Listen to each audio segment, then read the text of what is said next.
Let's talk about B850 for a minute. One recurring thing I'm seeing from a lot of you guys is the price and that it's a bit more expensive than it used to be. Here's the deal, right? Boards like the Asus B850F are too expensive because the feature set is the same as what you'd find on other boards that are much cheaper, which is why when we take a look at something like the MSI MAG B850 Tomahawk Max Wi-Fi, it makes a whole lot more sense to look at a board like this as compared to other boards, because as you're about to find out, this is $229 US. It has a better feature set than a lot of other boards out there on the market. Let's take a closer look. This video is brought to you by VIPSCDkey.com. Have you ever installed Windows 11 only to see the watermark of death? You don't need to fork out a couple of $100s for a key. You can grab one from today's video sponsor, from VIPSCDkey.com for a tenth of the price. You can use our code GEAR to get 30% off for this month only. How good is that? That takes that already cheap Windows 11 key and makes it even cheaper. It's easy as placing your order. Bingo bango.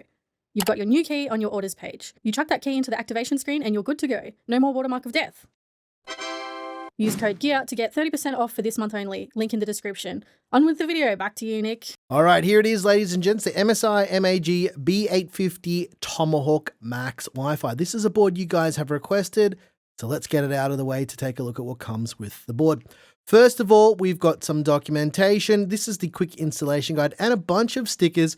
These stickers are kind of nice when you're labeling all of your cables because basically you just wrap them around the cable and you can know exactly what it is based on the color.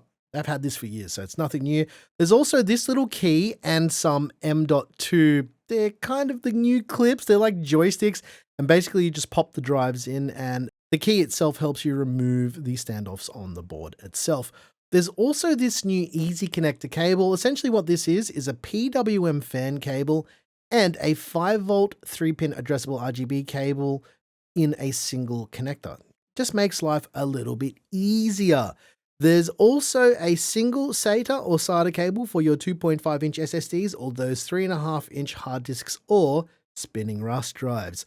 There's also another breakout cable. This is for the front panel header on the motherboard. Essentially what this is just makes it a little bit easier in case you're building in a bit of a tight situation.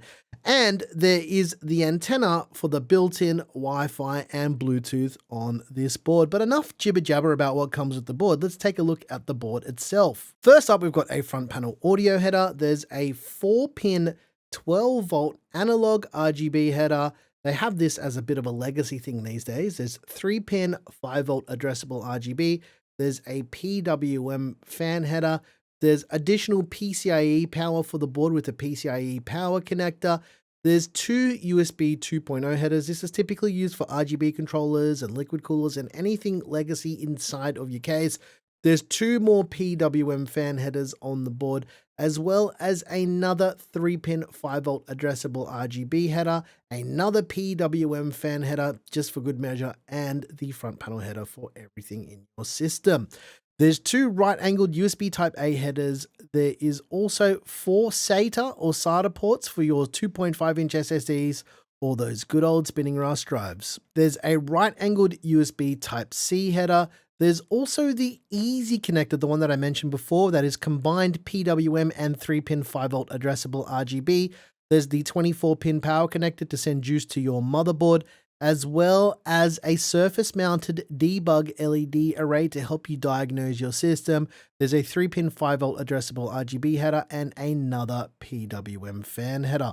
Along the top right-hand edge of the board, there are 3 more PWM fan headers. One is for the CPU fan, one is for a liquid cooler pump, and then there's one spare one for anything else you want to use it for. There's also 2 8-pin EPS power connectors to send juice to your brand new AMD Ryzen 7000, 8000, or 9000 processor. PCIe slots are pretty interesting on the Tomahawk Max. There's a PCIe Gen 5 by 16 slot up top. The middle slot is a PCIe Gen 3 by 1 slot. And then the slot right at the bottom is a PCIe Gen 4 by 4 slot, and they're all by 16 size. It also has a quick release mechanism for the top PCIe slot for your graphics card. I like MSI's new one. It is very handy. As far as the VRM layout, it features a 14+2+1 phase VRM layout with 80 amp smart power stages and an 8-layer PCB. MSI is doing 8 layers as a bit of a standard thing these days, which is very good for you guys. And there's a massive heatsink at the top of the board as well to help with dissipating the heat for that VRM layer. This board does feature AMD's AM5 socket with standard AM5/AM4 cooler mounting. But let's pop that socket open so you guys can get a bit of a look at what it looks like inside the socket. And I always say this, and maybe you watch all of our motherboard videos and I'm repeating myself, but I do this so you can see what the inside of the socket looks like, just in case you've never built a PC before, or just in case you've never seen inside the AM5 socket. This is handy for anybody, so I take the risk and you don't have to. If we flip the board over, you can see there's nothing too interesting going on back here. Standard MSI labeling for keep out zones and that kind of stuff. But other than that, this is a pretty standard looking backside of a motherboard, right? Okay, as for the RAM, this board will support up to 4 DDR5 DIMM modules, 256 gigs in total, up to 8400 mega transfers. Once again, the 8400 mega transfers is a specification, not a recommendation. Let's take those M.2 heatsinks off and take a look at the storage situation on this board, because there's plenty of M.2 here. There's 2 PCIe Gen 5x4 M.2 slots on this board. There's a single PCIe Gen 4x4 M.2 slot, and then there's a PCIe Gen 4x2 M.2 slot. For rear I/O, we have a BIOS flashback button, we have a clear CMOS button, we have an HDMI port. There's 2 10 gig USB Type-C ports, plenty of USB Type-A. There's USB 2.0 ports as well, typically used for your mouse and your keyboard.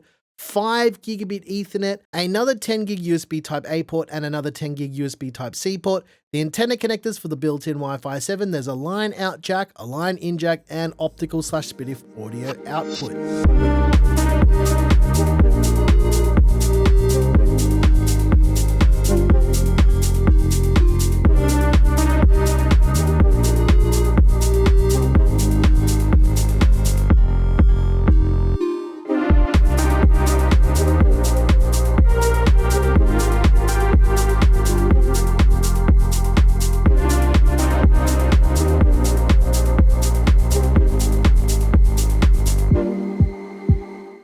All right, I hope you guys enjoyed taking a little bit of a peek behind the curtain to see what makes this board tick. I think that if you're being realistic about building something with a B850 board, this is probably closer to something that you should look at. First of all, it doesn't have all of the insane RGB and bells and whistles of all of the other boards. It's a little bit beefier than something like the B850 Steel Legend from ASRock. It's got additional power delivery for the PCIe slots with this PCIe power connector down the bottom. It also has 5 gigabit Ethernet. And I know people don't have the networking gear to support it, but the fact that it's there already it's just a nice to have, guys. Other than that, it has that quick release top PCIe slot with this new locking mechanism that they showed us with Z890 was the first time that we saw it. And I've used it and I've built a couple PCs with these boards with this release mechanism. It's nice, guys. I can't even front. I don't hate it. It's really nice and the sound is very satisfying. Not that that should matter. The build quality of these boards from MSI are a lot better now. They're doing much thicker PCB boards. Now, if you guys don't know much about how electronics works, if there's more layers in the PCBs, it means that there's less interference between devices on your motherboard. So say for instance, the audio chipset for a board like this, right?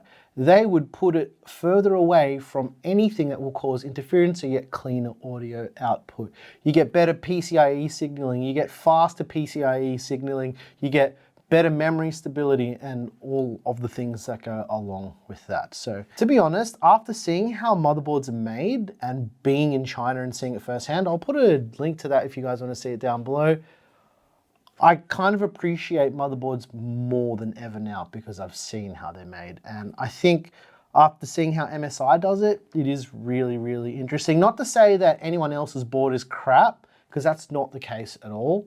But seeing how like some of the manufacturers do it firsthand is very, very interesting. And the fact that I feel that MSI is trying to like push out some nicer features like that 5 gigabit Ethernet And things that you would typically see on much more expensive boards, on their mid-tier boards, is a win for you guys. But the only downside to that is the price for these boards is more expensive than previous generations. As mentioned, 229 US dollars, or around about 435 Aussie dollars if you're looking at a board like this. But the thing is with this board, especially with what AMD does with their sockets, you know, AM5, it's probably gonna last another 4,000 years like they did with AM4.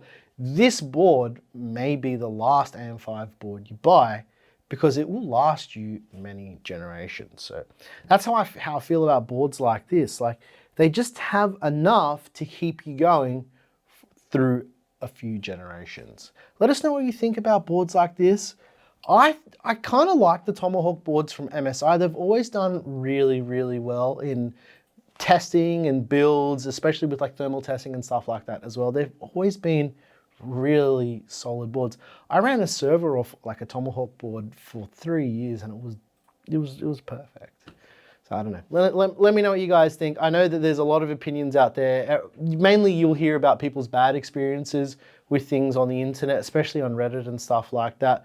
But here, I can just be more realistic with you guys. Is a lot of the times with a lot of these boards that I test and play with, I don't really have that many bad experiences. There are some outliers, especially with that one MSI B850 ITX board that died 3 or 4 times. MSI's like, hey, do you want us to fix that board again? I'm like, no, I'm literally gonna throw it in the bin.